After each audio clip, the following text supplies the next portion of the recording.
¿Tienen un ejemplar de la Biblia? Me encantaría que fueran conmigo a la segunda carta de los Corintios, capítulo número 2, iniciando el versículo número 12.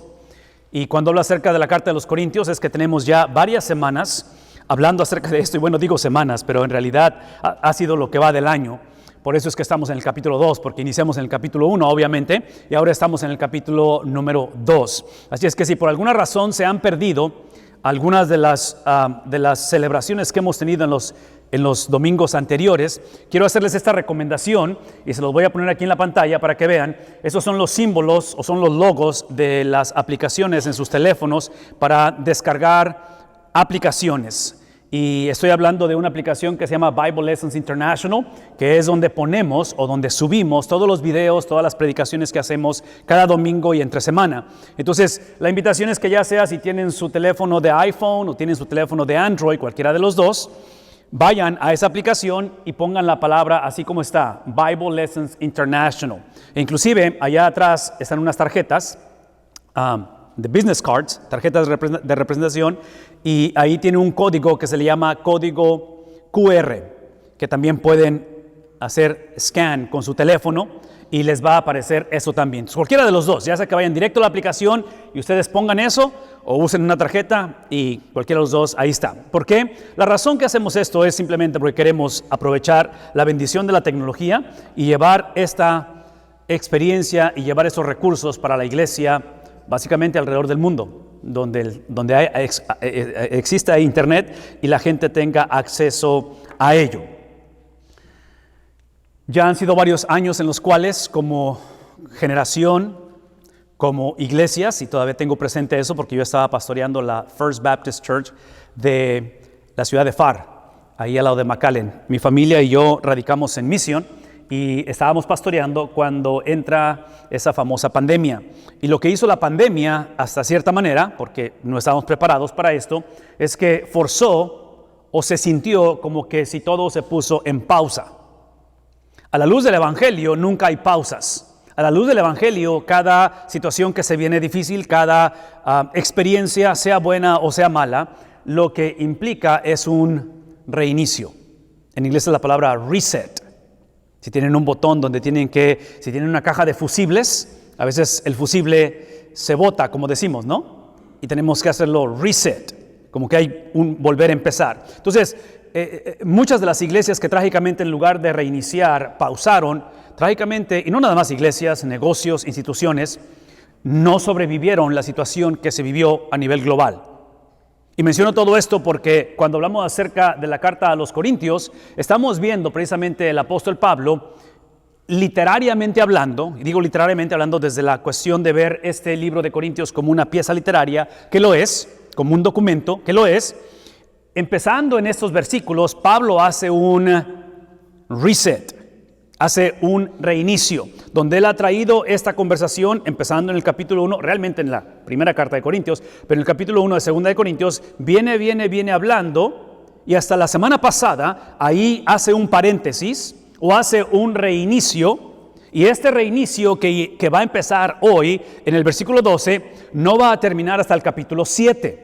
Y hay un propósito para esto, porque es no tanto el pausar, pero es la cuestión de reiniciar. Y cuando hablamos de reiniciar, especialmente ahorita que estamos en el mes de febrero, que se conoce como el mes del amor y la amistad, quiero que piensen en términos, en la cuestión de que las relaciones interpersonales, que son inevitables y extremadamente importantes, tienen una característica de dos extremos, típicamente. Un extremo es que traen las experiencias más hermosas, más placenteras, más saludables en la vida.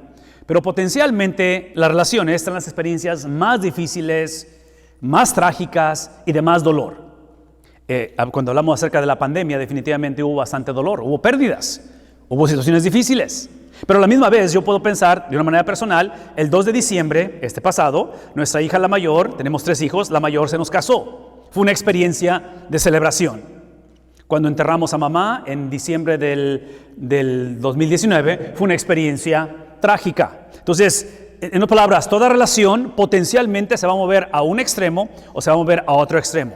La carta de los Corintios ha sido una carta desde la primera y la segunda carta donde no ha sido placentero el concepto de relaciones y ha sido retador. Y el apóstol Pablo que es el fundador, que es el que inició la iglesia, está en un contexto de disfuncionalidad, en un contexto de rechazo. Y en ese contexto es que el apóstol Pablo nos habla, y en este caso iniciando en el versículo 12, otra vez, es un paréntesis, ¿recuerdan eso? Es un paréntesis donde no está pausando, está reintroduciendo, está reiniciando, ¿me explico? Es un reset. Y dice él, cuando llegué a Troas para predicar el evangelio de Cristo, y se me abrió una puerta en el Señor. Esta explicación que está dando en el versículo 12 y en el 13 también, escuchen lo que dice, al llegar a Troas y predicar, dice, no tuve reposo en mi espíritu al no encontrar a Tito, mi hermano, despidiéndome pues de ellos salí para... lo que está haciendo el apóstol Pablo por la situación tan conflictiva y tan... hay una tensión dentro de la iglesia no favorable. Pablo está dando una explicación porque una de las cosas que se le acusan a Pablo en este tiempo es precisamente que él no es hombre de palabra, que él tiene la costumbre o la habilidad de falsificar el evangelio. Y parte de esa falsificación es precisamente que él les había prometido ir a verlos, a los corintios, y aparentemente por lo que está diciendo, en lugar de ir a Corinto se fue para Troas. Entonces cambia de dirección, y en este caso porque aparentemente quien lo llevó es el Espíritu Santo y lo lleva a predicar. Entonces está dando esa explicación que él considera necesaria porque se le está acusando, se le está otra vez diciéndole a él, hey, tú prometiste, tú dijiste y no viniste. En fin, en medio de todo esto, que es el preámbulo para ver la disfuncionalidad de esta iglesia, ¿sí? Cuando la iglesia atraviesa, cuando la familia atraviesa dificultades, el punto no es pausar, el punto es reintroducir lo que introdujimos al principio. Entonces, si regreso a la analogía de mi hija y de cualquier otro matrimonio, en la ceremonia del matrimonio, en la experiencia de la boda, lo que se hizo es que se introdujo no solamente el fundamento de por qué el matrimonio, pero se introdujo el propósito del matrimonio. Entonces, esto es lo que es y esto es para qué es el matrimonio. Entonces, eso se hace típicamente en una boda. Cuando atraviesas el matrimonio y empiezas a crear esa vida, eventualmente vas a necesitar regresar a reintroducir lo que introdujiste al principio. Y vas a tener que ayudarle a la pareja a que, si piensan en una cámara o en un teléfono cuando tomas una foto y tienes que ajustar el lente porque el enfoque no está claro. Entonces, reenfocar el matrimonio es recordarles por qué nos casamos, fue la idea divina, es una institución divina y su propósito es anunciar lo que está por venir. ¿Qué está por venir? Las bodas del Cordero. ¿Qué está por venir? La boda entre Cristo y su iglesia. ¿Me explico? Entonces, menciono todo esto porque, otra vez, en el contexto de esta iglesia, en el contexto de Pablo, teniendo desavenencias con la iglesia, encontramos esto donde el paréntesis que está haciendo, una vez más, es reintroducir. Y aquí es donde Pablo es experto en esto, y yo argumentaría que esto es algo que describimos como precisamente una verdad en aquel tiempo y una verdad que transfiere o se mueve a nuestro tiempo. Por favor, escúchenme. Y es el concepto de que Pablo, en el paréntesis que está haciendo, es para... Por favor, escúchenme, escuchen lo que estoy por decir. Pablo no está adorando a Dios porque la cosa cambió y la situación está más tranquila en la iglesia, ya no hay tanta fricción o no hay tanta bullying y conflicto. No, en medio de la situación conflictiva, en medio de una situación tensa, Pablo tiene la habilidad de adorar a Dios. Yo voy a argumentar que ese es uno de los distintivos del cristianismo. El cristianismo no es la garantía de que las cosas van a funcionar. El cristianismo no es la garantía de que la cosa va a mejorar. El cristianismo, seguir a Jesús, es la garantía de que en medio de la carencia, en medio de la desolación, en medio del éxito, en medio del triunfo, en cualquier situación, Dios da la habilidad al hombre de poner su confianza, porque eso es adoración. Adorar es decir que todo lo que Dios ha dicho es verdad. Aun cuando mi situación no se ve favorable, aun cuando mis sentimientos batallan para creer la palabra de Dios, aun cuando mis pensamientos potencialmente me están traicionando. Entonces, adorar a Dios no es solamente la expresión de decir todo lo que tú has dicho es verdad, pero número 2, voy a actuar como si lo que tú dijiste es verdad. Se le conoce como fe, se le conoce como confiar en Él.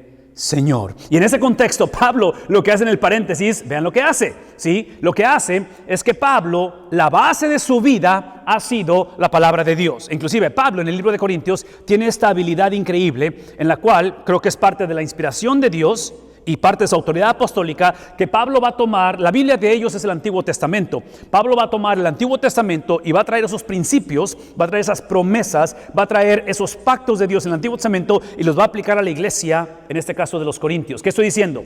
Lo que estoy diciendo es que la adoración o la doxología es el producto, vean esto, de lo que él ha dicho. La adoración no es simplemente porque es domingo y hay que hacerlo. La adoración es simplemente porque todos tenemos fe y nada más con que seas sincero, no importa a qué iglesia vayas y no importa a quién adores, o sea, qué religión, nada más. No. Aquí se trata de la base, ¿sí? Y la base tiene que ser lo que Dios ha dicho. El motor de arranque no es la cuestión de que adoro porque va a cambiar la cosa, adoro porque ha cambiado la situación. No. Adoro simplemente porque es lo que produce la palabra de Dios. La palabra de Dios lo que produce no necesariamente es el cambio de circunstancias, pero produce el cambio del corazón del hombre. Y el cambio del corazón del hombre se lleva en una actitud de doxología o de adoración. Lo interesante de esto, si alcanzan a ver, es que esa adoración, vean lo que sucede, ahora es expresada en disciplinas, en estilo de vida. Y hay una razón por qué estoy mencionando esto con respecto a la palabra de Dios que produce ¿qué cosa? Adorar a Dios. No adoramos la palabra de Dios, adoramos al Dios que es descrito en la palabra. ¿Vemos la diferencia? Una vez más, no adoramos la Biblia, adoramos al Dios que ha decidido revelarse a través de la palabra. Pero una vez más, la manera en que Él se revela es a través de la lectura, a través de la meditación, a través de la exposición de su palabra, que eventualmente se refleja en cómo vivimos. En otras palabras, si pudiéramos hacer el término que del dicho al hecho, sí, aquí es donde se cierra el trecho, porque el trecho es, otra vez, es un corazón que independientemente de qué está sucediendo, tiene la habilidad de decir, Él es quien dijo que era. ¿Ven lo que voy a decir? Aun cuando yo cuestiono mi identidad, aun cuando estoy teniendo un conflicto o estoy teniendo una crisis de quién soy yo, es la cuestión de que Él es quien ha dicho que es. Observen cómo inicia esa adoración. Otra vez, es una situación difícil y vean la palabra con la que inicia. ¿No creen que esa palabra es como irónica hasta cierta manera? ¿Como una contradicción de términos? Porque típicamente cuando hay división, cuando hay conflicto, cuando hay fragmentación, cuando hay desolación, cuando falta liderazgo, cuando la persona en que confiabas te traiciona, cuando te traicionas a ti mismo o traicionas a alguien, lo último que sientes es, ¿qué cosa? Es gratitud. Típicamente sientes lo opuesto. Y otra vez, nada malo con lo que sentimos, en el sentido de que somos seres humanos e inevitablemente nuestros sentimientos salen a flote, eventualmente nuestros pensamientos, pero aquí es el punto. El punto es que lo que estamos describiendo es pensar que nuestra vida no está gobernada por lo que hacemos o por lo que me hicieron o cómo vivo, lo mucho que oro, lo mucho que asisto a la iglesia. Eso es extremadamente importante, pero este es el producto de lo que Él ha dicho, que lo que produjo, una vez más, ¿qué produjo? Un corazón que tiene la habilidad de reconocer no tanto quién soy yo, pero quién es Él, aun cuando yo no estoy seguro quién soy yo. El punto aquí es simplemente que Él inicia diciendo, pero gracias a Dios, Dios es el objeto de la gratitud, no es nada más gratitud. Esto no es lo que se le llama positive thinking, no es nada más de que, hey, piensa bien y sé positivo. No, esto es reconocer quién es Él, que en Cristo, ¿qué es lo que hace Él en Cristo? Siempre nos lleva en triunfo. Sí, esta cuestión de llevarnos en triunfo, si están tomando nota, porque por eso el boletín tiene esa sección para tomar notas, que me encantaría que lo hicieran, ¿sí? El que nos lleva en triunfo, una vez más, a mí me encanta, sí, esto tendría más sentido si la iglesia ya sanó, los corintios, si la iglesia ya se restauró, si ya se perdonaron, si no hay división, no hay bullying, no hay racismo, tienen mejores pastores y Pablo está contento. No, esto Pablo lo está diciendo en un contexto donde la situación es completamente lo opuesto, donde no están experimentando o sintiendo desde la perspectiva humana, donde ves el barco que se va hundiendo, ves la salud, el reporte del doctor que va en decadencia, ves la situación en el hogar, ves un año en el cual estamos por elegir un presidente, una vez más como nación, y dices tú, la última vez que lanzamos esta cuestión de presidencia hace 4 años, ¿no fue el famoso riot allá en el Capitolio, el 6 de enero? ¿Recuerdan? Que es el punto de que no hay garantías, pero en medio de una situación, otra vez, con fragmentación y con dificultades, observen la declaración del apóstol Pablo. Lo que está diciendo Pablo con respecto a esa victoria es que la victoria que Él está llevando a cabo en un contexto de oposición no es una victoria la cual lo hacemos hacia. No peleamos, no nos esforzamos con la esperanza de que, en otras palabras, dentro de una semana, que espero que estén aquí dentro de una semana, es el famoso Super Bowl, ¿verdad? El Super Tazón.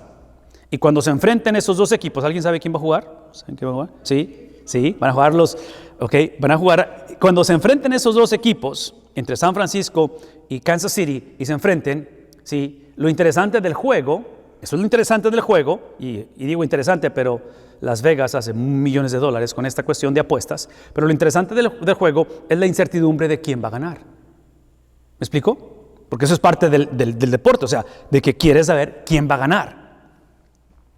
Cuando se trata de Cristo, no hay wondering. No está la cuestión de que a ver quién gana o a ver si ganamos. Porque cuando la base de nuestra vida es la palabra de Dios, la palabra de Dios me dice que el sufrimiento de Cristo y el sufrimiento de la iglesia no es el producto de un mundo de maldad simplemente. Escuchen lo que voy a decir. El sufrimiento de Cristo, que es expiatorio, que es necesario para recibir el perdón de pecados, y el sufrimiento de sus hijos, que en este caso Pablo lo está experimentando y la iglesia de los Corintios lo está experimentando y van a ese sufrimiento. ¿Ven lo que voy a decir? Ese sufrimiento del cristiano, de Cristo el cristiano, es el producto de lo que el Padre estableció desde antes de la fundación del mundo. Y eso es extremadamente importante porque ese sufrimiento es lo que nos hace unirnos a Cristo, y ese sufrimiento, una vez más, es un preámbulo a la celebración. Lo que he usado anteriormente es el mismo ejemplo cuando hablo acerca del nacimiento de un bebé. Cuando nace un bebé es un sufrimiento extremo en el cuerpo, en la vida de la mamá, pero ese sufrimiento, cuando ven a la criatura ya que nació, algo sucede, que ese sufrimiento se disipa, cambia. ¿Por qué? Porque es un sufrimiento justificado. Hay una razón por qué pasó. ¿Cómo lo sé? Porque ustedes decían y lo vuelven a hacer. Y vuelven a tener otra criatura. Y luego otra criatura. Lo cual en mi mente es inconcebible porque repiten el dolor. ¿Pero por qué? ¿Por qué lo repetimos? Porque es justificado. Entonces, cuando hablamos acerca de esta victoria en Cristo, esta victoria, la cual no es hacia esa victoria, pero es desde lo que Él hizo, el apóstol Pablo está diciendo, Cristo nos lleva, ¿sí? Es Dios en Cristo quien nos lleva. Entonces, la palabra clave no es tanto triunfo, la palabra clave es la persona de Cristo. ¿Captamos eso? Porque Pablo está hablando desde un espejo retrovisor. Pablo está hablando desde el suceso que no puede ser cambiado, que es histórico, donde Cristo no solamente ya nació, vivió, murió, fue sepultado y ¿a qué cosa? Resucitado. ¿Y dónde está Él? A la diestra del Dios Padre. Entonces, como todo eso está en el pasado, Pablo tiene la habilidad de enfrentar el windshield, el parabrisas, ver el futuro, el presente y futuro basado en lo que ya sucedió. ¿Captamos eso? Esa es la habilidad. Ahora, como cristianos, y Pablo lo ejemplifica, estamos en esa tensión irresoluble entre lo que ya sucedió y entre lo que está por suceder. Y en esa situación donde mi condición, mis sentimientos, mis pensamientos tienen que someterse a la doctrina, a la palabra de Dios, ese es el estira y afloja de cada uno de nosotros. Dice ahí, y que por medio de nosotros. Entonces, la victoria es de Cristo. Vean esto, la victoria es de Cristo, pero Él ha decidido usar ¿a quién? A la iglesia real, no la iglesia ideal. Porque cuando Él dice nosotros, está incluyendo ¿a quién? Está incluyendo una iglesia que, si me preguntan a mí, otra vez, y esto es completamente prejuicioso, si me preguntan a mí, sobre todo cuando mis hijos salieron de casa y allá donde viven, en Waco, en Dallas, han estado en East Texas, y me dicen, oye papá, está la iglesia bautista de los Corintios, ¿crees que debo ir a esa iglesia? Yo les diría, no, es una iglesia muy conflictiva, muy disfuncional. Como pastor probablemente yo no hubiera pastoreado una iglesia como esta. ¿Qué es el punto? Que Pablo está usando y hablando de la iglesia real, no la iglesia ideal. Y eso es extremadamente importante porque, otra vez, es Dios usando a la iglesia, la cual la lleva de triunfo en triunfo a través de la persona de Cristo. Nosotros, otra vez, el cual lo hacemos no hacia, pero desde la victoria de Él, implica que hay un precio a pagar. ¿Qué es el punto? Ven lo que voy a decir. La salvación es gratis, pero cuesta el todo de la vida. Una vez más, la salvación es por gracia. Somos salvos exclusivamente por la obra de Cristo. Pero ya que la persona es salva, le cuesta el resto de la vida. El precio a pagar que va a describir el apóstol Pablo en cómo es a través de nosotros, que Él manifiesta su triunfo a través de Cristo, ¿sí? Es que Él manifiesta, ¿qué cosa? ¿Qué es lo que manifiesta? Sí, una vez más, está desplegando. Ahorita no lo tenemos porque no tenemos la cena del Señor, pero cuando hacemos la cena del Señor tenemos una mesa donde se desplegan los elementos, se presentan, se lucen. ¿Me explico? Entonces, es el concepto de que Dios usa a la iglesia para manifestar, para desplegar el triunfo. Y ese triunfo, vean tantito, esto que está aquí, y si lo quieren poner como definición, triunfo no es la ausencia de fracaso. Triunfo no es la ausencia de problemas. Triunfo es simplemente para el cristiano una persona. Salmo 23. Jehová es, ¿qué cosa? No es el pastor simplemente, o no es un pastor, es mi pastor. ¿Por qué? Porque aunque ande en valle de sombra, aunque ande en valle de muerte, adivinen qué, como Él es mi pastor, Él determina lo que es el punto, escúchenme por favor, este es mi punto, de que lo que hace Cristo en la vida de la iglesia cambia lo que se conoce como world view, su perspectiva. El cristiano ve la vida diferente, porque la vemos a través de la doctrina que produce doxología y que cambia mi estilo de vida. Eso es lo que hace la experiencia con Cristo. Por lo tanto, otra vez, Él manifiesta, Él despliega, ¿qué cosa? ¿Qué despliega? Despliega la fragancia de su conocimiento. Observen que la única contribución de nosotros que hacemos en esta experiencia, el nosotros, es que estamos puestos en un sándwich entre lo que Dios ya hizo. Vean tantito, ya hizo, por eso iniciamos con doctrina. La doctrina, la Biblia me dice lo que ya hizo. Sí, el propósito de nuestra reunión los domingos no es simplemente indagar, saber, recordar, o que alguien me diga, ¿qué hago con mi vida? No. Sí, la predicación de la palabra de Dios está basada en lo que ya Dios ha hecho, no con mi vida. ¿Con la vida de quién? De una sola persona. Entonces, como padre, como abuelo, como esposa, como hijo, la meta es poder saber articular lo que Dios ya ha hecho, no necesariamente a través de mí, pero a través de Cristo, de tal manera que lo que produce es la propagación, es la manifestación del conocimiento de Cristo. Y eso es extremadamente importante porque los corintios, aquí está la fricción, los corintios se jactaban de conocimiento intelectual. La corriente de los griegos había arrasado, había literalmente tomado y conquistado la mente de la cultura, incluyendo a la iglesia, donde esto es lo que hizo en medio de la iglesia, esto es lo que hizo, creó un divorcio, formó un divorcio entre doctrina, esto es lo que creó, y disciplina, su estilo de vida.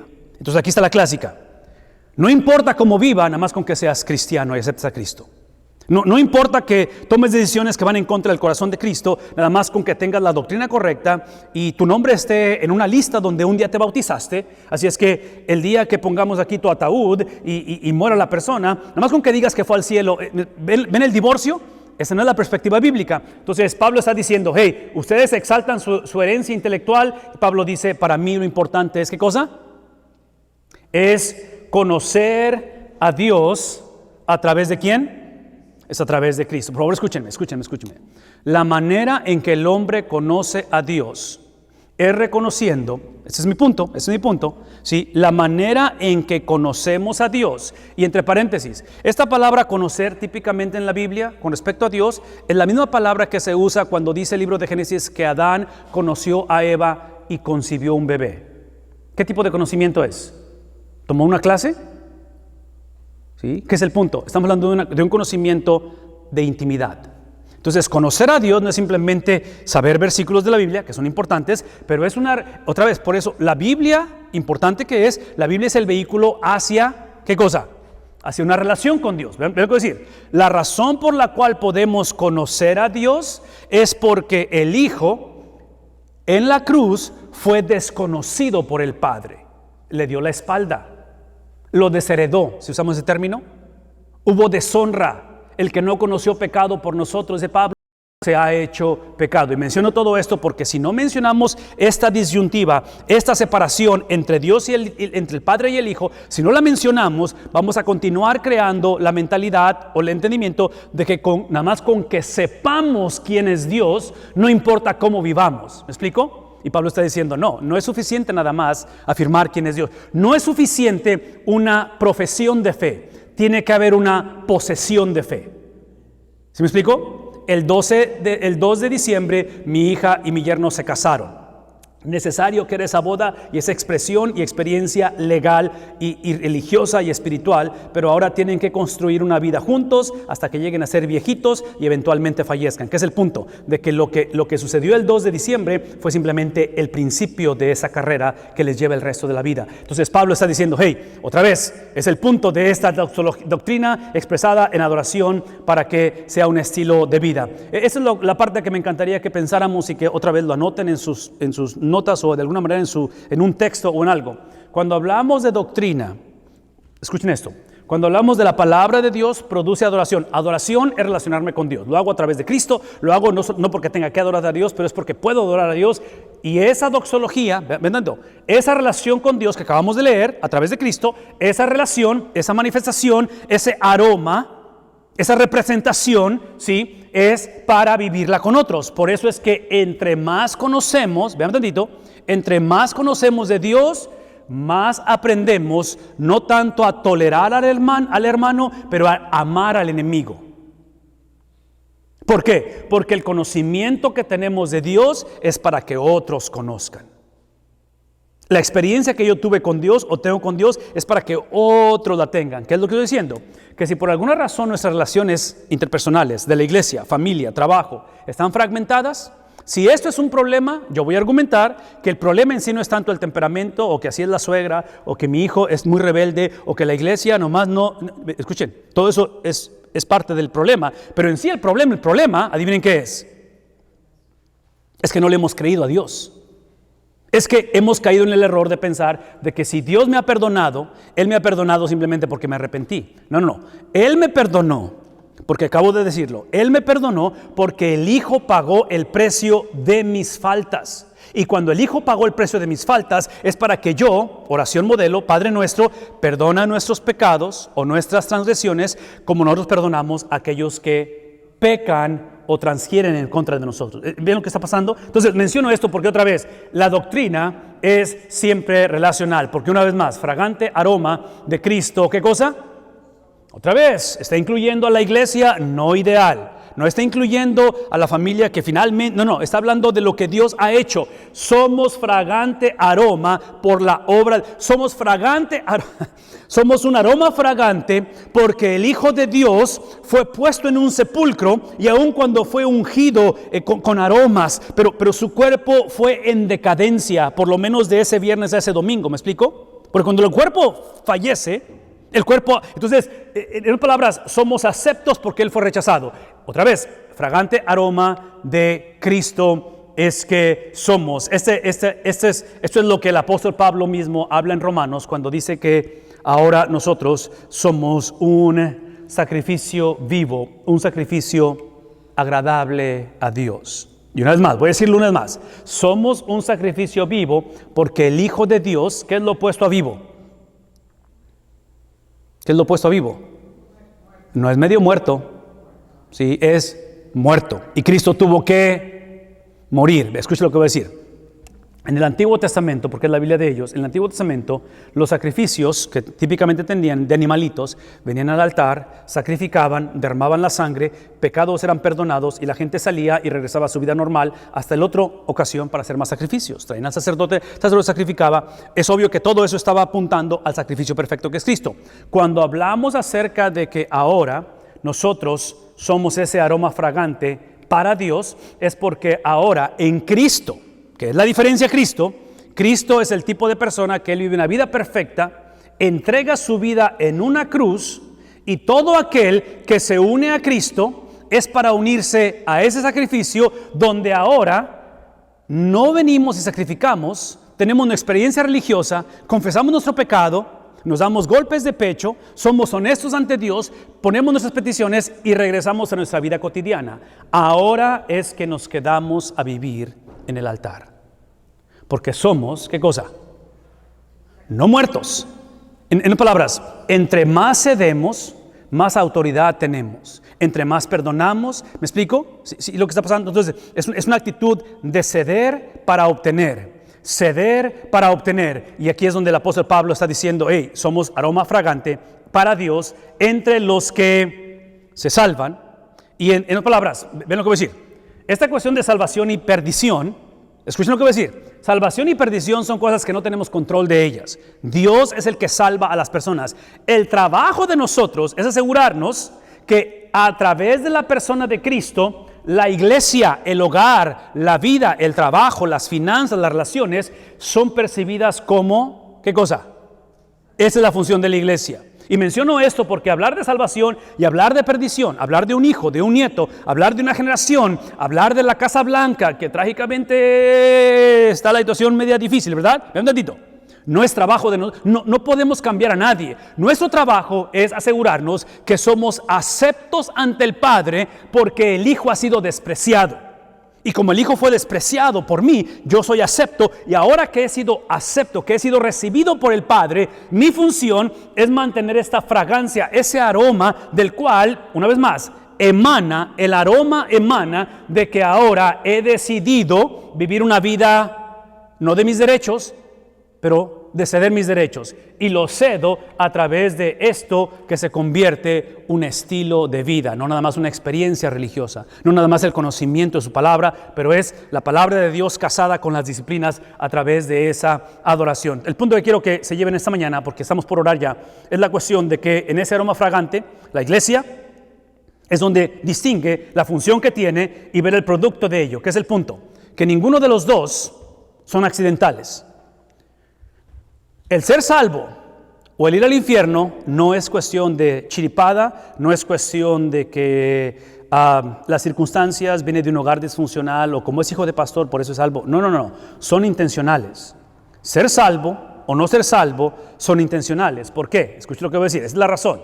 Porque literalmente nadie de nosotros está corriendo hacia. Aparentemente en la foto este es Dios, eso somos nosotros. Y no hay nadie que esté corriendo hacia Dios. Todos sin excepción, al ser hijos del primer Adán, estamos corriendo de Dios. Y esto es importante recordar con respecto a la salvación, porque eso lo que implica es de que todos, ¿qué nos caracteriza? Entonces, si tú esta mañana tienes la habilidad de correr hacia Dios, tenemos que reconocer que si esta mañana hemos o estamos corriendo hacia Dios, es porque antes estábamos corriendo, ¿qué cosa? Nadie nació siendo salvo, ese es mi punto, ¿me explico? Nadie nació siendo aroma, fragancia de Dios en Cristo. Todos nacimos literalmente corriendo de Dios, pero una vez más, esta aceptación, esta experiencia que tenemos en Dios está basada en lo que Él ha hecho. Esas son referencias bíblicas que no tenemos el tiempo de mencionarlas ahorita, pero una vez más, dice, para unos, olor de muerte, los que son para muerte, para otros olor de vida. Y para estas cosas la pregunta es, ¿quién está capacitado? Una vez más, el punto aquí es simplemente que lo importante no es tanto lo que me pasó a mí o lo que yo pienso. Esto es lo que representa las disciplinas. ¿Recuerdan doctrina, doxología y disciplinas? Sí, lo importante es la doctrina. La doctrina habla del testimonio de Cristo, no de mi testimonio. ¿Está claro eso? ¿No? Sí, por favor, alguien, hábleme. ¿Sí? Y es importante lo que te pasó, es importante quién fue tu mamá, y es importante quién fue la abuelita y la iglesia previa, y es importante lo que piensa. Eso es importante, pero eso no es lo más importante. Ese no es el evangelio. El evangelio es literalmente la persona de Cristo. Por eso es que la serie la hemos basado en la persona de Cristo, que es la doctrina de la cristología, basado en lo que Él hizo, y eso define la novia de Cristo. ¿Sí estamos conscientes de ello? Una vez más, ¿sí? La novia de Cristo, la iglesia, la conversación nunca inicia con nosotros, siempre inicia con ¿quién? Entonces, eso es el punto. Ser la iglesia de Cristo es el punto de que somos, ¿qué cosa? La novia. En la estructura, el plan de Dios. Escuchen lo que voy a decir, porque esto no es popular y esto probablemente me va a causar problemas en la internet y en la cultura. Hablar de la estructura de Dios es que hay una jerarquía. Pero esa jerarquía, cuando hablamos de jerarquía, estamos hablando que el hombre, el varón es la cabeza del hogar. ¿Conmigo? ¿No? ¿Sí? Pero esa cabecera, ese liderazgo, esa posición no se puede ejercer a menos de que sea con la ayuda idónea. ¿Verdadito? Porque la pregunta es, ¿qué acerca de los solteros? Exactamente. Para los solteros la implicación es Cristo. Cristo se convierte en eso. Y menciono todo esto por lo siguiente, porque aun cuando muchos estamos casados, muchos han estado casados y a lo mejor han enviudado cualquiera que sea el caso, vean lo que voy a decir. Hay un diseño en el cual Él es el novio, Él es el esposo, Él es el pastor. ¿Me explico? ¿De quién? De la iglesia. Y menciono todo esto porque la tendencia de nosotros es decir, sí a Cristo, vivo un cristianismo individual, donde si no me gusta lo que está pasando en la iglesia, agarro mis canicas y me voy a mi casa y busco otra iglesia. No, esta expresión de la persona de Cristo es en el contexto de la iglesia. Entonces, cristianismo sin iglesia es una contradicción de términos. Va en contra de lo que Dios ha establecido, y aquí es donde regresamos a esto, porque no somos como muchos. Y otra vez, esta cuestión de ser como muchos, por favor escuchen, no somos como muchos. Está enfatizando ese problema que estaba viendo en ellos, donde lo que han hecho, han comercializado la palabra. La comercialización, el diluir la palabra, implica que ahora empiezo conmigo. Empiezo con la iglesia, empiezo con mis problemas. Sí, esto implica que ahora Dios se convierte, la palabra en inglés es cosmic butler. ¿Saben qué es un butler? Es un sirviente. Cuando tienes un sirviente en casa, entonces Dios se convierte en el sirviente cósmico, el sirviente celestial, que ahora Él existe para que apruebe lo que hago, y más vale que Él responda a lo que necesito. ¿Ven el problema?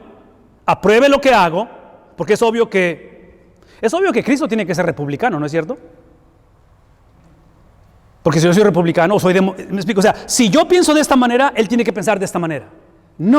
No es así. Por eso esto es el diluir la palabra. Esto es intercambiar o voltear el orden del diseño que Dios ha establecido. Una vez más, no somos como los que comercializan la palabra de Dios, sino que, ¿qué es lo que hacemos?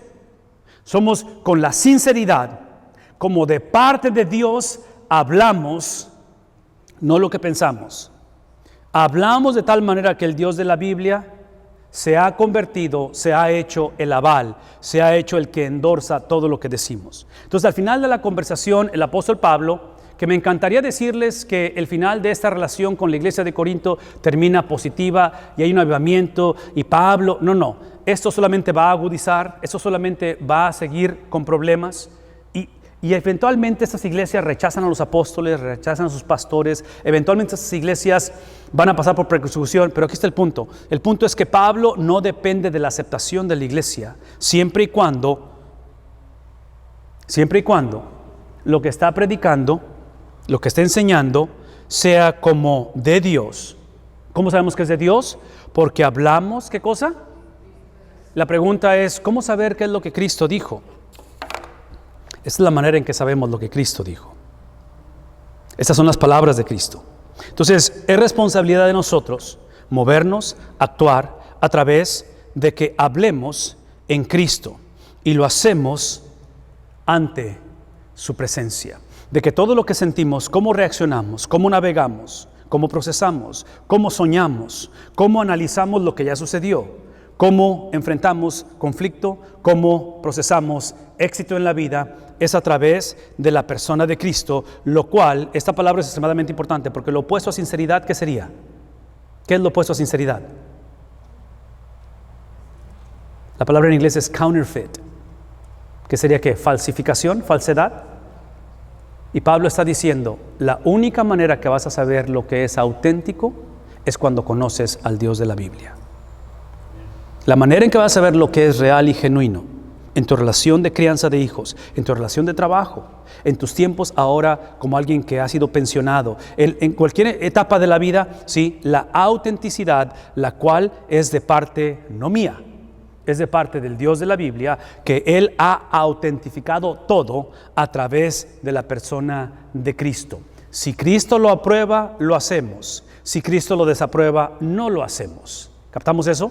Si Cristo lo ordena, no lo ponemos en oración, simplemente obedecemos. Y parte de lo que estamos describiendo aquí es precisamente la habilidad que Cristo nos da de poder llevar a cabo el mensaje, el trabajo de la iglesia, donde no podemos seguir pensando que en esta transición de la iglesia, el 2024 es un tiempo para pausar. No, es un tiempo para reiniciar. ¿Recuerdan al principio eso? No es pausa, es resetting. Es literalmente como un switch, que lo prendes y lo apagas, simplemente. donde estás reactivando lo que Él había establecido. Y lo que Él estableció, lo estableció a través de la persona de Cristo Jesús.